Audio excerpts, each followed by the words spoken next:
I stood at the entrance of the Grand Oakwood Ballroom, my hands trembling as I clutched my small purse. The wedding was already in full swing. Crystal chandeliers sparkled above hundreds of guests dressed in their finest. And then I heard it. Oh, look. Emma came alone.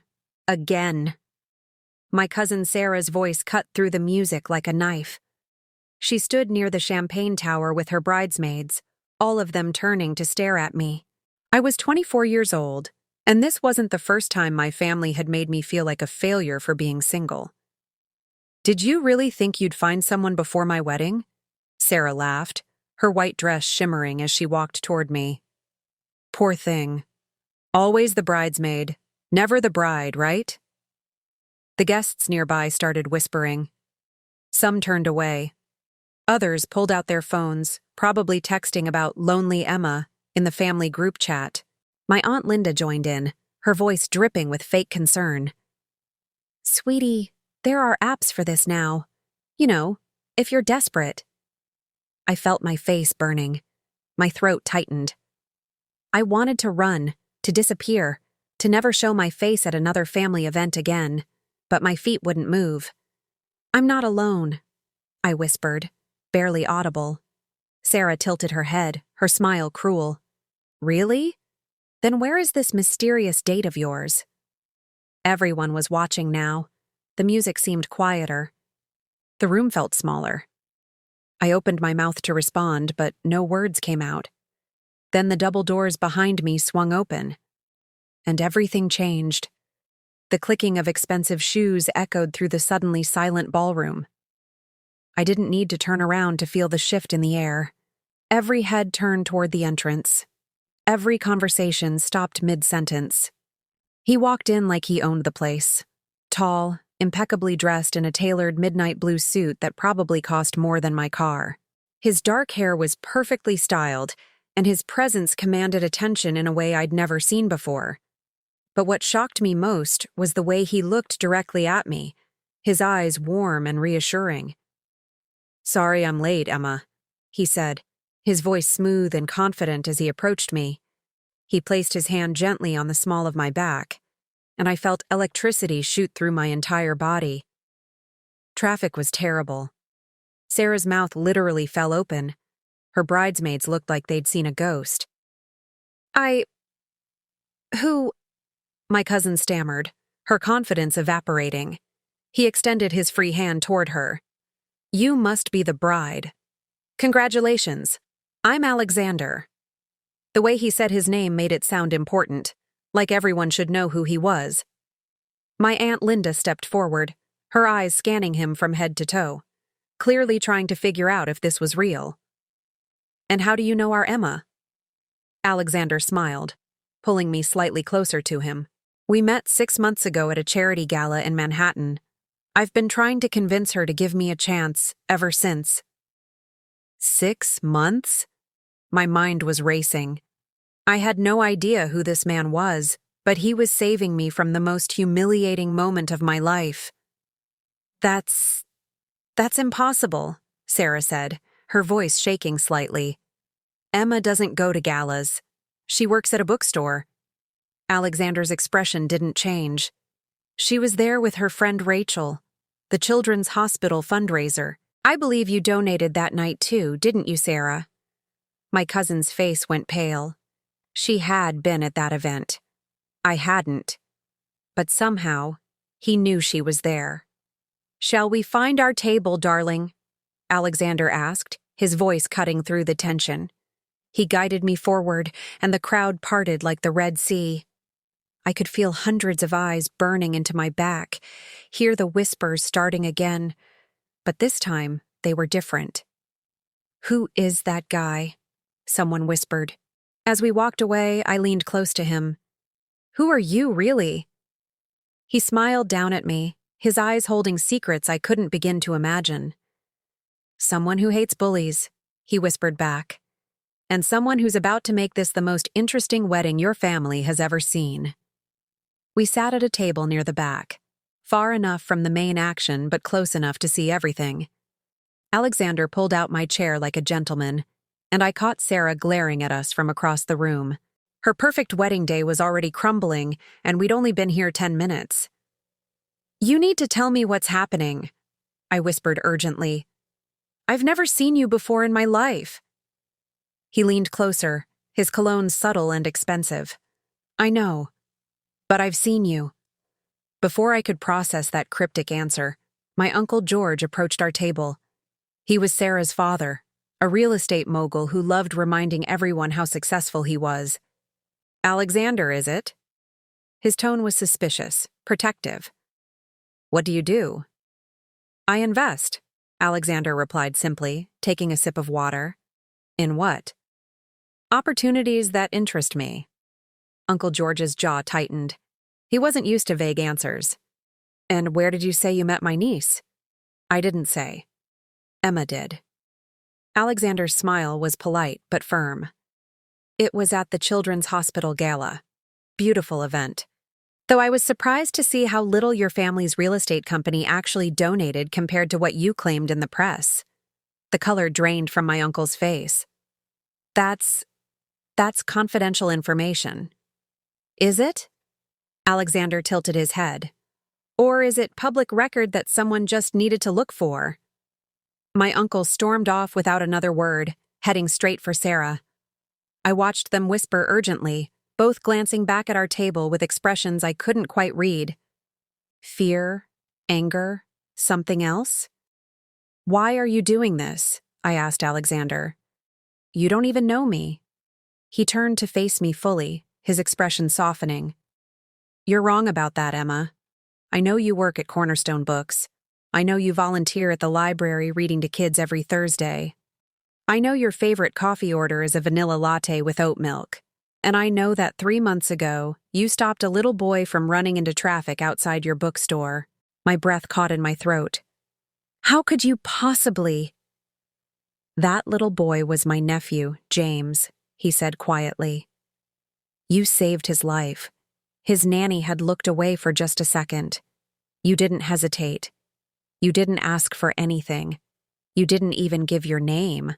But James remembered you. He drew pictures of the pretty lady with kind eyes for weeks. Tears welled up in my eyes. I barely remembered that day. It had happened so fast. I've been looking for you ever since," Alexander continued. "And when I finally found you, I learned about this wedding, about how your family treats you. So this is, what, charity?" His expression hardened. "No, Emma, this is justice, and it's just beginning." Dinner was served, but I couldn't eat. My stomach was in knots. Across the room, Sarah kept shooting daggers at me with her eyes. Her new husband, Derek, looked confused every time she whispered frantically in his ear. Then came the speeches. Sarah's maid of honor went first, telling cute stories about their college days. Everyone laughed at the right moments. Then it was time for the family toasts. Uncle George stood up, microphone in hand. But instead of the usual sentimental father of the bride speech, his eyes locked onto me. "Family is everything," he began, his voice booming through the speakers. "And we've always taken care of our own. Some of us work hard to build empires. Others work in bookstores." Laughter rippled through the crowd. My face burned with shame. "But what matters is loyalty," he continued, "knowing who you can trust, not being fooled by strangers who show up claiming to be something they're not."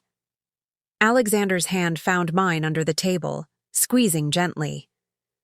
"So I'd like to remind everyone here that this family doesn't tolerate liars, or people who pretend to be important when they're nobody," Uncle George said, staring directly at Alexander. The room fell silent. This was a direct attack. Sarah was smiling now, her confidence restored. She thought her father had just destroyed us. Alexander stood up slowly, his chair scraping against the marble floor. Every eye in the ballroom turned to him. "May I?" he asked, gesturing to the microphone. Uncle George hesitated, trapped by social convention. He couldn't refuse without looking petty. "I suppose." Alexander walked to the front of the room with the confidence of a man who had nothing to fear. He took the microphone from my uncle's shaking hand. "Thank you for that interesting toast," Alexander said, his voice calm. "You're right about one thing. Family is everything, and loyalty matters. Which is why I find it fascinating that you're standing here talking about trust when you've been embezzling from your own company." Gasps erupted throughout the ballroom. Uncle George's face went from red to white in seconds. "That's slander," he sputtered. "I'll sue you for—" "With what money?" Alexander interrupted smoothly. "The money in your offshore accounts? Or the money you claimed went to charity but actually funded your Miami apartment?" Aunt Linda stood up, her champagne glass shattering on the floor. "What are you talking about?" The room exploded into chaos. Guests pulled out phones, whispered frantically, stood for better views. Sarah looked like she might faint. Alexander handed the microphone to a stunned coordinator and walked back to our table. "How did you—" I couldn't finish. He sat beside me, unfazed. "I told you. I do my research. And this wedding is about to get much more interesting." Uncle George lunged toward Alexander, but two groomsmen held him back. Aunt Linda was screaming, demanding answers, her perfectly styled hair coming loose from its pins. Sarah stood frozen at the head table, her bouquet crushed in her white-knuckled grip. "You're lying!" Uncle George shouted across the ballroom. "You have no proof!" Alexander didn't even flinch. He simply pulled out his phone and held it up. "I've already sent the documentation to the FBI. They received it about 20 minutes ago. I imagine they'll be here soon." The words hung in the air like a death sentence. My uncle's face crumbled. All the bluster, all the arrogance drained away in an instant. He looked around desperately, searching for allies, but everyone stared at him with disgust. "This is my daughter's wedding day," Aunt Linda shrieked. "How dare you ruin it with your lies?" "I'm not the one who ruined it," Alexander said calmly. "Your husband did that when he chose stealing over integrity." Sarah finally found her voice. "Get out!" she screamed, pointing at me. "Both of you! This is your fault, Emma. You brought this monster here." I stood up, my legs shaking. "I didn't know any of this, Sarah. I don't care." Her mascara was running now, black tears streaming down her face. "You've always been jealous of me. You couldn't stand that I was happy." The guests murmured, some nodding. I was still the villain in their story. Alexander stood beside me. "Emma has nothing to do with your father's crimes." "Then why are you here?" Derek, the groom, spoke up. "Why come to a stranger's wedding and expose this?" Everyone turned to Alexander, waiting.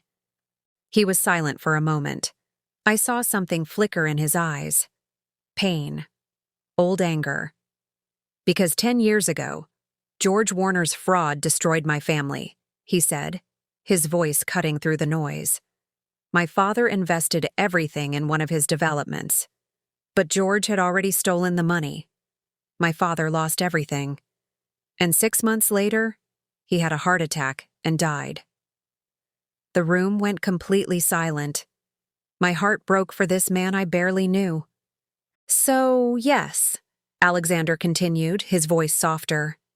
"I came here today. I've been planning this for years, and Emma was never part of the plan. She was just a beautiful surprise." He looked at me, and I saw the truth in his eyes. This wasn't about me. It never was.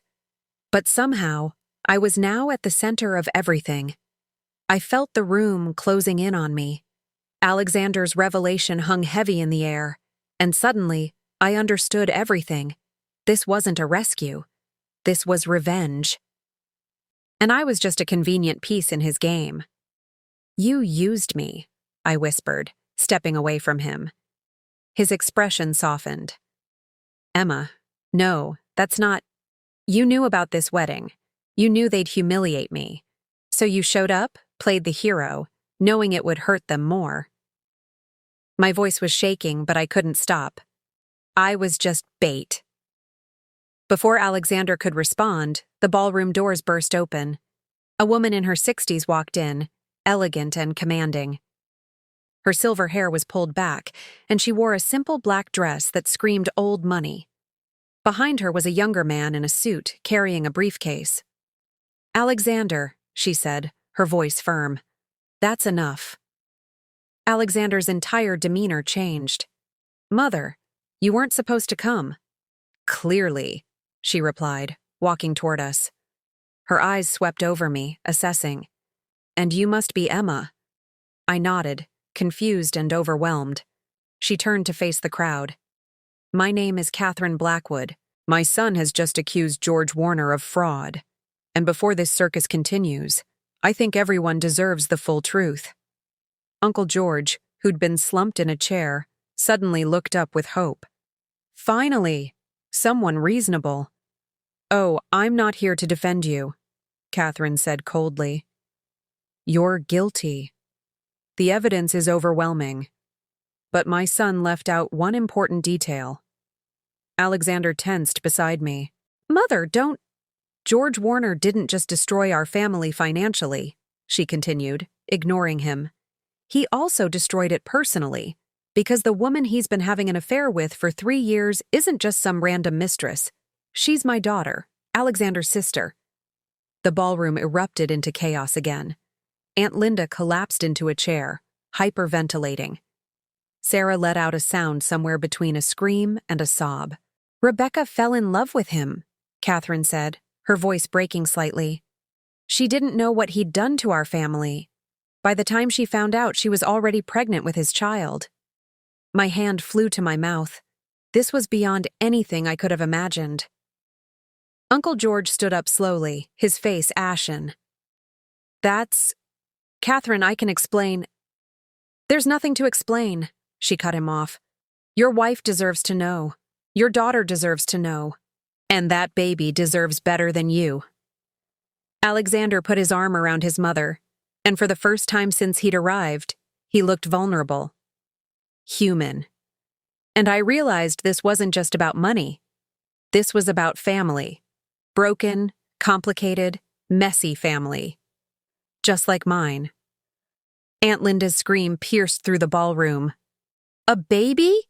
You have a baby with another woman?" Uncle George stood there, frozen, unable to form words. His empire, his reputation, his marriage, everything was crumbling in real time.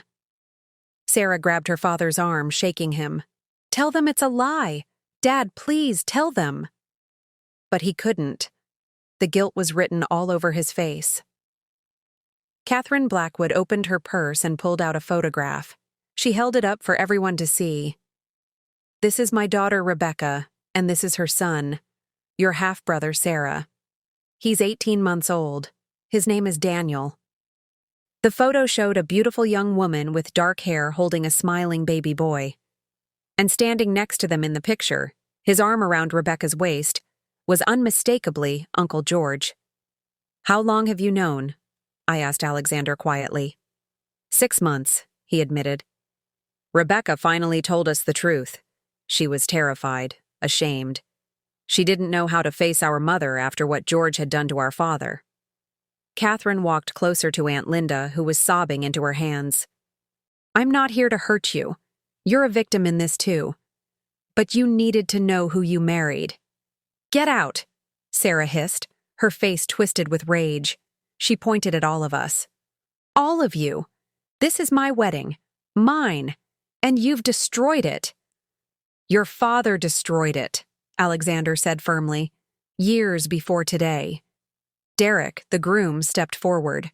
His face was pale, his jaw tight. "Sarah, maybe we should—" "Should what?" she snapped at him. "Cancel our honeymoon? Pretend this didn't happen? That my father isn't a criminal and a cheater?" "I was going to say take a breath," Derek replied quietly. "This isn't Emma's fault, or Alexander's, or Catherine's." Sarah whirled on him. "Whose side are you on?" "The truth side," he said simply. For a moment, I saw Sarah's facade crack. Behind the bridezilla, behind the cruelty, was just a scared girl whose world was falling apart. The young man with the briefcase cleared his throat. "Mrs. Warner, I'm James Chen, Mrs. Blackwood's attorney. We're prepared to help you file for divorce, and we have documentation of all hidden assets." Aunt Linda looked up, her makeup completely ruined. "Why would you help me?" Catherine's voice softened. "Because no woman deserves to be betrayed like this. Not even the wife of the man who destroyed my family." In that moment, something shifted. The enemy lines blurred, and I realized Alexander's plan had never been about humiliation. It was about exposure, truth, and maybe, somehow, healing. The police arrived 15 minutes later. 2 officers walked into the ballroom, and the remaining guests scattered like birds. Some rushed to leave, others pulled out their phones to record. Uncle George didn't even try to run. "George Warner?" the older officer asked. My uncle nodded, defeated. "You need to come with us. We have questions regarding financial fraud and embezzlement." As they led him away in handcuffs, Aunt Linda didn't even look at him. She sat at a table, staring at nothing, while Catherine's attorney quietly explained her options. Sarah stood alone near the wedding cake, still in her beautiful dress, watching her perfect day turn to ashes. Derek approached her carefully. "I'm sorry," he said softly, "but we'll get through this." "Will we?" Her voice was hollow. Everyone saw. Everyone knows. For the first time, I felt genuine sympathy for my cousin. Alexander touched my arm gently. "We should go." "Wait," I pulled away. "I need to know something. Did you really save your nephew? Or was that a lie too?" His eyes met mine, earnest and clear. "James is real. That day happened exactly as I told you. I've been searching for you for 3 months, Emma. When I found out about this wedding, yes, I saw an opportunity, but not to use you." "Then what?" "To protect you," he said quietly. "I knew they'd humiliate you. I couldn't let that happen. Not to the woman who saved my nephew." Catherine approached us. "Emma, I apologize for the theatrics, but sometimes the truth needs an audience." "Your daughter," I asked. "Rebecca, is she okay?" "She will be," Catherine replied. "Now that the truth is out, she can finally breathe." I looked around the destroyed ballroom. Overturned chairs, abandoned glasses, wilted flowers. "None of this would have happened if you'd just stayed away," Sarah suddenly screamed at me. "You brought them here. You ruined everything because you're jealous and pathetic." The words should have hurt. A week ago, they would have destroyed me. But standing there, I realized something. I wasn't the problem. I never had been. "I'm not jealous of you, Sarah," I said calmly. "I actually feel sorry for you. You're so focused on appearances that you can't see what really matters." Derek put his arm around his bride as she dissolved into tears. Alexander offered me his hand. "Ready to leave?" I took it. Not because I needed rescuing, but because I chose to. As we walked toward the exit, I heard Catherine say to Aunt Linda, "You deserve better. Let us help you." And for the first time all night, I smiled. We stepped outside into the cool night air. The stars were bright above us, and I could still hear the muffled chaos from inside the ballroom. Alexander's driver pulled up in a sleek black car, but I didn't move toward it. "I need a minute," I said, wrapping my arms around myself. Catherine nodded. "Take all the time you need. Alexander, give her space." He hesitated, then stepped back, leaving me alone near the fountain in the venue's garden. My phone buzzed. Text messages flooded in. My mom, my brother, friends who'd seen videos already circulating online. The wedding disaster was going viral, but one message stood out, from a number I didn't recognize. "This is Rebecca, Alexander's sister. Thank you for being kind to my brother tonight. And thank you for what you did for James. I'd like to meet you someday. You gave my son his life back. Maybe you gave me mine too." Tears streamed down my face, not from sadness, from release. For 24 years, I'd let my family make me feel small, worthless, like I'd never be enough. But tonight, I'd stood in the center of their judgment and walked away, standing tall. Alexander approached slowly.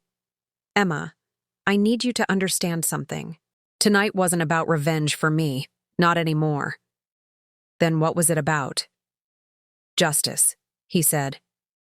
My father died believing he'd failed us, that he'd been a fool. I needed the world to know the truth, that George Warner was the criminal, not him. I turned to face him. And what about us? What is this, really? He took a deep breath. Honestly, I don't know yet. I came here with a plan. You weren't part of it.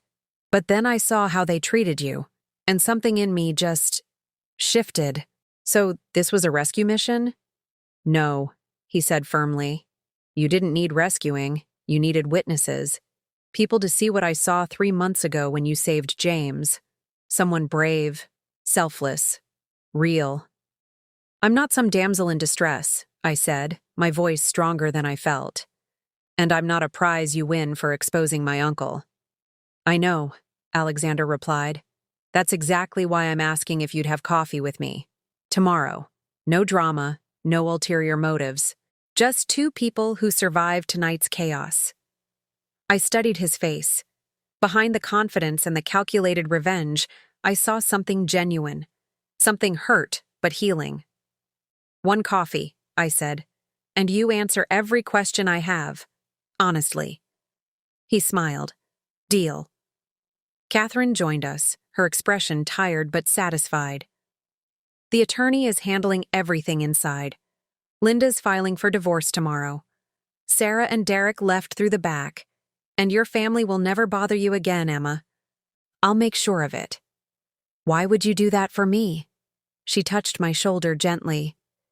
Because women need to protect each other, especially from families that don't deserve them. 3 months later, I stood in front of Cornerstone Books, watching the morning sun paint the street golden. My phone buzzed with a text from Alexander. Running late. James insists on bringing you his new drawing. See you in 10. I smiled. True to his word, Alexander had taken me for coffee the day after the wedding, then dinner, then a walk in the park where I met James, who hugged my legs and called me the nice lady. The relationship grew slowly, carefully, built on honesty instead of drama. My family never apologized. Uncle George was sentenced to 8 years in prison. Aunt Linda moved to Boston with her settlement money. Sarah and Derek eloped to Europe, trying to escape the scandal. And me? I was finally free. The bookstore door opened, and my manager poked her head out. Emma, there's someone here to see you. I walked inside, expecting Alexander. Instead, I found Rebecca, Alexander's sister. She was holding baby Daniel, who'd grown so much since the photo I'd seen. Hi, she said nervously. I hope this isn't weird. I needed to meet you properly. It's not weird, I assured her. I'm glad you came. She smiled, tears in her eyes. Alexander told me everything, how you saved James, how you handled that nightmare of a wedding with Grace. I wanted to say thank you, and I'm sorry you got caught up in our family's mess. You have nothing to apologize for, I said firmly. None of that was your fault. Daniel reached out his little hands toward me and Rebecca laughed. He likes you already. As I held the baby, feeling his warmth and innocence, I realized something profound. The wedding wasn't the end of my old life. It was the beginning of my new one. Alexander walked in moments later, James running ahead of him with a crayon drawing of a girl surrounded by books and stars. That's you, James announced proudly, handing it to me. I knelt down to his level. It's beautiful. Thank you. Alexander met my eyes over his nephew's head. No words needed. Just understanding. That night at the wedding, I'd walked in expecting humiliation. I'd walked out having found something I didn't know I was looking for. Not a prince, not a rescue, but the courage to save myself. And maybe, just maybe, a family that actually deserved me. Sarah's voice still echoed sometimes in my worst moments, but now I had stronger voices to drown it out. I was Emma, 24 years old, bookstore employee, volunteer reader, lifesaver. And I was enough. I always had been.